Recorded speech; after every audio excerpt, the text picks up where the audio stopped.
I'm Samantha Jones, 22, female. I live in a small, quiet town in a two-bedroom apartment that I own outright. By day, I'm a commercial electrician, which means my hands are usually covered in grime and my uniform consists of steel-toed boots and fire-retardant denim. I've always preferred the logical certainty of a wiring diagram to the messy chaos of people. For years, my family saw my simple, frugal life and my blue-collar job as a sign of failure, a phase I was supposed to grow out of. They had no idea that behind the thrift store clothes and the packed lunches was a secret I guarded more closely than a live wire. Before this story unfolds, I'd love to connect with you. Please let me know in the comments where you're watching from and what time it is in your corner of the world. It's amazing to see how far these stories can travel. My family operates on a very specific, unspoken caste system. At the top was my mother, Carol, a real estate agent whose personality was as polished and hollow as the staged homes she sold. Just beneath her was my older sister, Jessica, a social media manager who curated her life with the meticulous detail of a museum exhibit. Then there was me, Samantha, the family's resident oddity, the girl in steel-toed boots. I didn't fit into their world of brand names, brunch dates, and carefully applied filters. My world was one of conduits, circuit breakers, and the deep satisfaction of bringing light to a dark room. From the time I chose a trade school over a 4-year university, I was branded. Mom would introduce me at social gatherings with a sigh. This is Samantha. She's very hands-on. Jessica would wrinkle her nose when I came over after work. Sam, could you please leave those clunky boots by the door? You're tracking sawdust on the Italian marble. The nickname they gave me, a term of endearment they claimed, was Thrift Store Girl. It was because I never saw the point in spending $500 on a handbag when a $50 one did the exact same job. My frugality was a constant source of amusement for them. They saw it as a symptom of my low-paying, dead-end job. They imagined I was barely scraping by, a perception I never bothered to correct. The truth was, I loved my job. I had started my own small contracting business a few years ago, specializing in energy-efficient systems for large commercial buildings. It was challenging, profitable, and mine, but to them, I was just the girl who played with wires. This dynamic was cemented by my sister's engagement to a man named Mark. Mark was a financial analyst, respectable, high-earning, and most importantly, he looked good in Jessica's Instagram posts. He was everything my family valued. He was quiet and generally polite to me, but he followed Jessica's lead, treating me with a kind of distant pity. Their wedding was to be the social event of the year, at least in our small universe. It was a destination wedding in Cancun, a week-long extravaganza of white sand, turquoise water, and performative wealth. I was, of course, expected to attend. You have to come, Sam, Jessica had said, not as a request, but as a command. It would be embarrassing if my own sister wasn't there. The unspoken part was clear. My presence was required for appearances, but I was expected to stay in the background, a slightly grimy footnote in her perfect story. The family group chat was a flurry of messages about designer dresses, spa packages, and poolside cabanas. Meanwhile, I was busy finalizing a massive contract for a new office complex downtown. That contract alone was worth more than the entire wedding. But in their eyes, I was the one who needed to save up for months just to afford the plane ticket. They didn't know that my thriftiness wasn't about necessity, it was about choice. And they certainly didn't know about the source of my real wealth, a secret I kept locked away tighter than a bank vault. I had a feeling this wedding would be the place where all the circuits in our family would finally overload. I just didn't know I'd be the one to flip the switch. The resort in Cancun was a monument to excess. Infinity pools bled into the horizon. Waiters in crisp white uniforms served cocktails to sunbathing guests, and the air hummed with the relaxed chatter of people who didn't have to check their bank accounts before ordering another round. It was my mother and sister's natural habitat. For me, it felt like a foreign planet. I felt more out of place than a fork in a fuse box. My practical, durable luggage looked shabby next to their matching designer sets. My simple, functional sundress was a plain cotton rag in a sea of silk and linen. From the moment we arrived, the snide remarks began, coated in a thin veneer of familial concern. "Oh, Sam, is that all you brought?" And my mother asked, gesturing to my single suitcase. "We're here for a whole week, sweetie." I just smiled. "I packed light, Mom. It's easier that way." Jessica chimed in. "I have a few older dresses you could borrow if you want. I was going to give them to Goodwill anyway." The implication was clear. Her charity cast-offs were an upgrade for me. I politely declined, preferring my own shabby clothes. The condescension wasn't limited to my wardrobe. On the second day, the air conditioning in my mother's suite started making a strange noise. Before I could even finish my breakfast, my phone rang. "Sam, darling." Carol's voice was syrupy sweet. "My AC is acting up. Could you come take a look? I'd call maintenance, but you know how long they take, and you're so good with this sort of thing." I wasn't on vacation. I was the on-call handyman. I spent an hour in her room, tightening a loose fan belt and cleaning a clogged filter, while she and Jessica got manicures by the pool. I didn't get a thank you, just a dismissive, "Oh, you're done, wonderful. Don't forget we have the rehearsal dinner at 7. The ultimate betrayal, however, came in the form of the wedding gift. My mother had decided that the immediate family would be pooling their resources to buy Jessica and Mark a truly spectacular present, a down payment on a luxury condo in the city. The total they were aiming for was a staggering $100,000. My parents were contributing the bulk of it, but I was still expected to chip in. "We've put you down for $5,000, Sam," Carol announced casually over dinner one night. I nearly choked on my water. $5,000 to them. It might as well have been $5. They assumed it would be a huge stretch for me, a grand sacrifice to prove my love for my sister. "Mom, that's a lot of money," I said carefully. Jessica scoffed. "It's for my wedding, Sam. It's a once-in-a-lifetime thing. Don't you think Mark and I deserve a nice start?" Her tone was accusatory, as if my hesitation was a personal insult. My mother placed a perfectly manicured hand on my arm. Her touch was cold. "Just do what you can, sweetie," she said, her voice dripping with pity. "We know things are tight for you. Even 1,000 would show you care." They were framing it as a test of my love, a way for me to prove I was part of the family despite my different lifestyle. They wanted me to empty my savings, to struggle, all to contribute to a life of luxury they felt my sister was entitled to. They didn't want my contribution. They wanted my sacrifice. It was a power play, a way to reinforce my position at the bottom of the family hierarchy. I felt a cold knot form in my stomach. It wasn't about the money. I could have transferred the $5,000 without even noticing it was gone.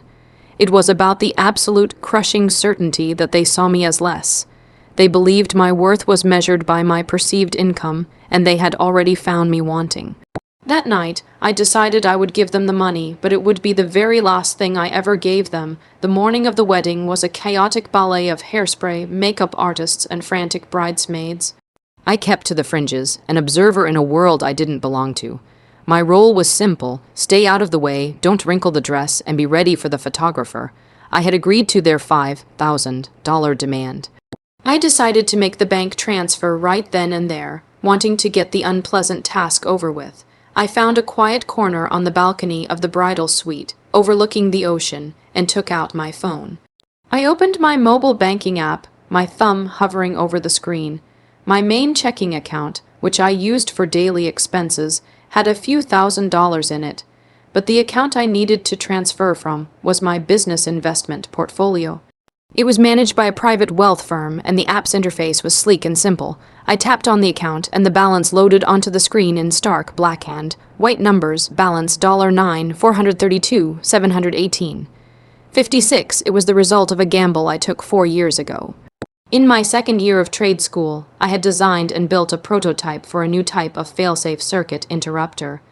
It was smaller, more efficient, and dramatically safer than anything on the market. I spent 2 years perfecting it in my garage, using money from my apprenticeship to file the patents myself. I sold the patent to a global electronics corporation in a quiet deal that came with a multi-million-dollar payout and a strict non-disclosure agreement. I had funneled the money into a diversified investment fund and continued living my life exactly as I had before. No one knew, not my parents, not my sister, no one. It was my secret, my safety net, my proof that I had made the right choices.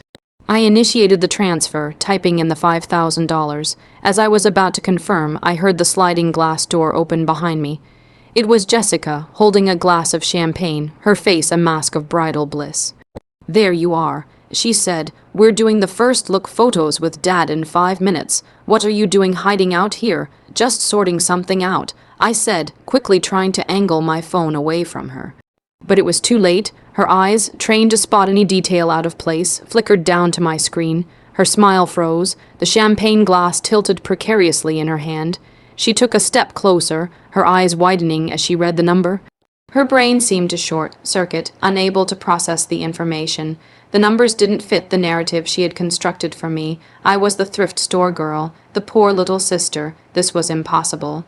"What is that?" she whispered, her voice barely audible. She pointed a trembling finger at my phone. "Is that a game?"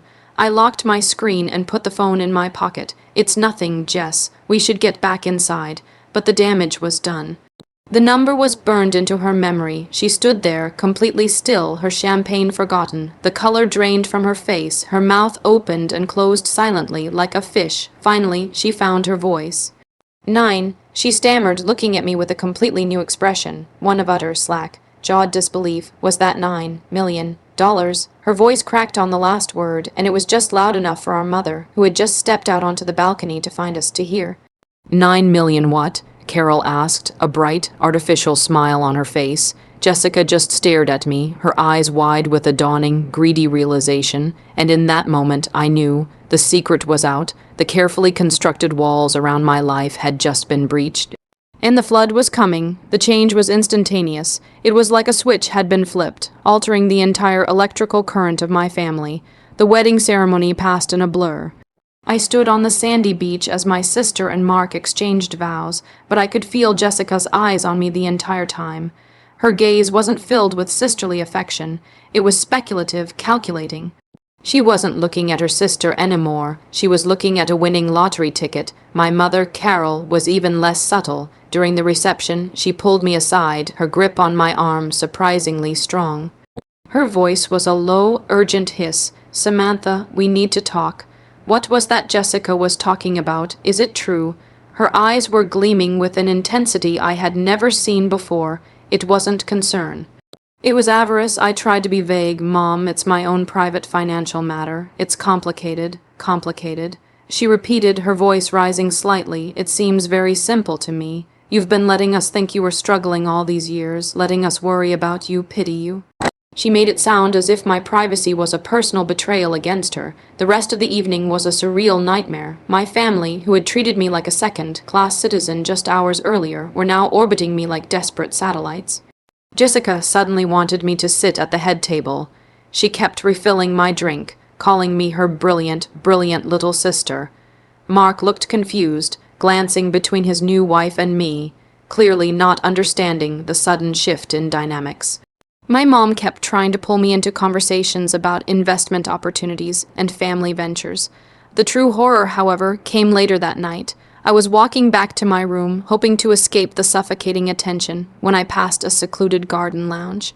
I heard my mother and sister's voices from inside. I stopped, hidden by a large potted palm, and listened. "He has so much student debt, Mom," Jessica was saying, her voice laced with frustration. "And his job is secure, but it's not by yacht money. If we could just get $1 million from Sam, we could pay all that off, and I could finally quit my job and start my own lifestyle brand. It would be a loan, of course, a family loan." My mother's reply was even more chilling. "Forget a loan, honey. She owes us this. Think of all the money we spent raising her on her education, which she threw away to become a grease monkey. This is her chance to pay us back, to finally contribute to this family in a meaningful way.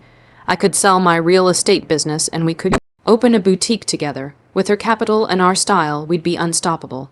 They weren't just asking for help. Be unstoppable. They weren't just asking for help. They were divvying up my life's work as if it were their inheritance. They spoke of my money as her capital, and a family resource. They talked about how I didn't need that much money, living my simple life. They planned to absorb my success, to erase my hard work and repackage it as their own. They weren't proud of me. They were furious that I had achieved this without them, and they were desperate to take control of it. I stood there in the shadows, my blood running cold. Every dismissive comment, every pitying glance, every joke about my thrift store clothes. It all clicked into place. They hadn't just underestimated me. They had actively resented me for not conforming to their standards. And now that I had something they desperately wanted, they felt entitled to it. There was no love, no pride. There was only a deep, insatiable greed. I felt a profound sense of loneliness wash over me, followed by something else, a cold, hard resolve. They had connected the wires, showing me the ugly truth of their characters. Now, I was going to be the one to complete the circuit. I didn't sleep that night. I sat on my hotel room's balcony, listening to the waves crash against the shore, and I formulated a plan. My mind, so used to creating logical, step-by-step schematics for complex electrical systems, began to draw up a different kind of blueprint. This one wasn't for a building. It was for the methodical demolition of my family's hypocrisy. For years, I had built a firewall between my personal life and my finances. My quiet success was mine alone. Now that they had breached it, my first instinct was to retreat, to build the walls higher. But I knew that wouldn't work. They would never stop. They would harass me, guilt-trip me, and try to manipulate me until they got what they wanted. Running away wasn't the answer. I had to face them, but on my own terms. I had to expose the truth of who they were, not just to myself, but to everyone in their carefully curated world. The plan had several phases. Phase 1 was already complete, the discovery. Phase 2 was observation, which I had just concluded in the garden. Phase 3 was containment. The next morning, I found my mother and Jessica waiting for me by the breakfast buffet. They looked like vultures circling a fresh kill. Samantha, darling. My mother trilled, her smile painfully wide. We were just talking. When we get back home, we should sit down with our financial advisor. I have my own financial advisor, Mom. I said calmly, grabbing a plate, but thank you. Right, yes, of course you do. Jessica chimed in, linking her arm through mine.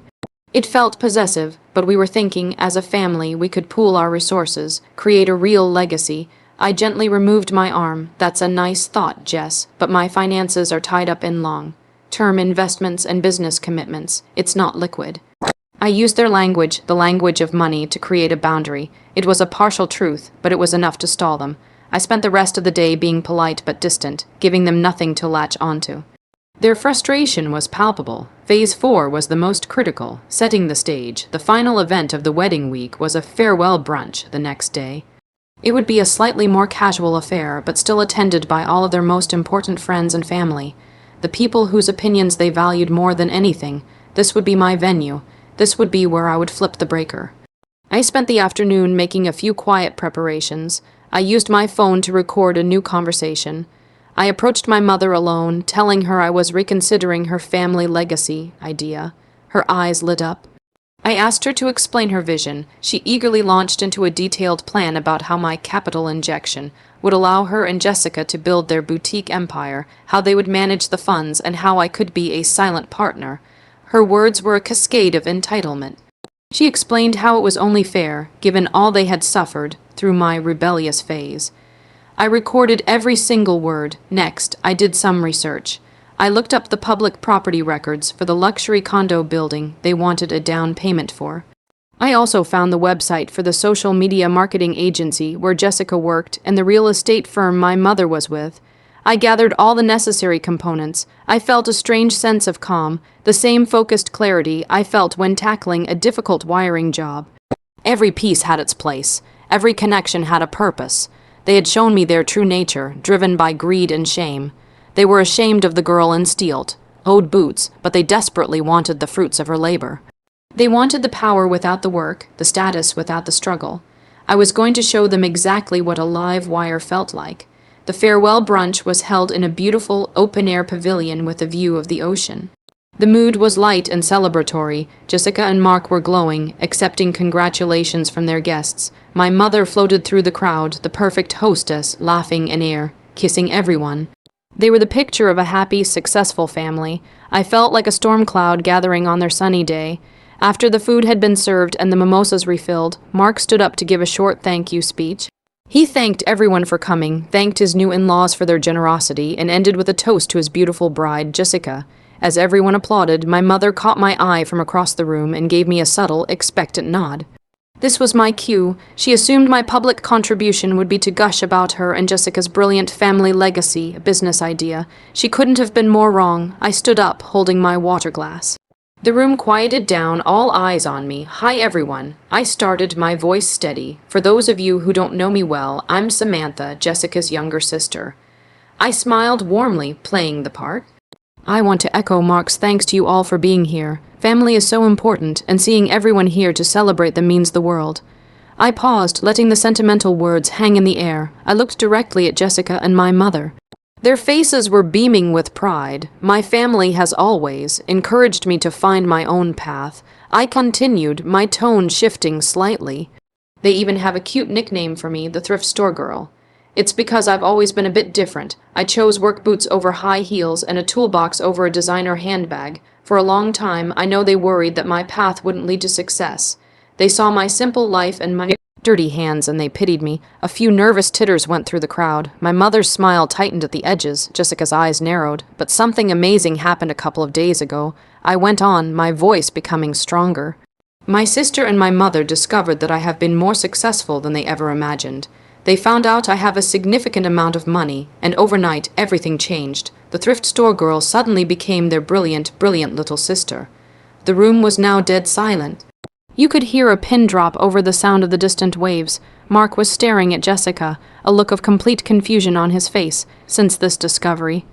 I said, pulling out my phone, my life has been filled with suggestions. Suggestions that I fund my sister's new lifestyle brand, that I pay off her new husband's debt, that I provide the capital injection for my mother to quit her job and start a boutique. They don't see it as a request for help. They see it as something I owe them, a payback for being a disappointment for so long. My mother stood up abruptly. Samantha, that is enough. This is not the time or the place. Oh, I think it is. I said, my voice as cold and hard as steel. You wanted a public announcement about our new family legacy, so let's share it. I pressed play on my phone, connecting it to the portable Bluetooth speaker on the table. My mother's voice filled the pavilion. She owes us this, all the money we spent raising her, which she threw away to become a grease monkey. This is her chance to pay us back. With her capital and our style, we'd be unstoppable. A collective gasp went through the crowd. My mother's face went from pale to ghostly white. She sank back into her chair as if her bones had dissolved. Jessica looked horrified, her eyes darting around at her guests, who were all staring at her with expressions of shock and disgust. I stopped the recording. So, to my sister and my mother, I want to say this publicly, so there is no confusion. The answer is no. You will not get 1 single cent. My money, which I earned with the hands you were so ashamed of, will not be used to fund your vanity projects or pay for your life of luxury. This family business is officially closed. I placed the phone down on the table. I looked at Mark, whose face was a mask of disbelief and dawning comprehension. I looked at my sister, whose perfect, curated world was crumbling around her. And I looked at my mother, who was staring at her plate, utterly defeated. I felt no triumph, only a quiet, sad finality. I had flipped the breaker, and now their world was plunged into darkness. I didn't stay to watch the fallout. I simply turned and walked out of the pavilion, leaving a crater of stunned silence behind me. I went back to my room, packed my single suitcase, checked out of the hotel, and took a taxi to the airport. I didn't look back. As the plane took off, leaving the turquoise waters of Cancun behind, I felt a weight lift from my shoulders that I hadn't even realized I'd been carrying for years. It was the weight of their expectations, their judgment, and their conditional love. The first few weeks were silent. My phone, which had been buzzing with my mother and sister's calls and texts, went completely quiet. I blocked their numbers, but I heard through the grapevine, from a cousin who called to check on me, her voice full of a newfound respect, what had happened. The brunch had ended in chaos. Several guests had walked out in disgust. Mark, a man who built his career on ethics and financial integrity, was mortified. He and Jessica had a massive, explosive fight. Their honeymoon was cancelled. Their future was suddenly on very shaky ground. My mother's reputation in her social and professional circles was shattered. The story of her greedy, entitled speech, played out for all to hear, spread like wildfire. I poured myself into my work. I used a portion of my money to formally expand my business, Jones Electrical Solutions. I rented a large commercial space, hired a team of skilled electricians, paying them excellent wages and benefits, and invested in the best equipment. We quickly became the most sought-after commercial electrical contracting firm in the state, known for our innovative green energy solutions and our impeccable work ethic. My hands were still grimy at the end of the day, my boots were still steel-toed, but now I was the boss. I was building an empire, not with inherited status or someone else's capital, but with my own 2 hands and the schematics I drew myself. About 6 months later, I received a letter. It was from my father, who had been a silent, passive observer throughout this entire drama. He had left my mother. In his short handwritten note, he apologized. He apologized for never standing up for me, for letting their toxic ambition and materialism poison the family. He said that hearing my mother's recorded voice that day was like a bucket of ice water, forcing him to see the woman she had become.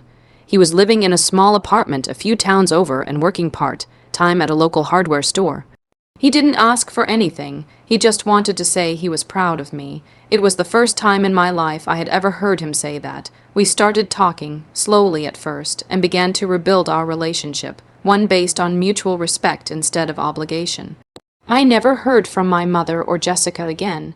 Their silence was the most telling response of all. In their world, where image is everything, I had committed the ultimate sin. I had publicly exposed the truth. By refusing to be their bank, I had become worthless to them once more, but their absence was a gift. It created a space in my life that I filled with genuine relationships, meaningful work, and a profound sense of peace. Sometimes, when I'm on a job site, looking over the blueprint of a new building, I think about the old circuit of my family.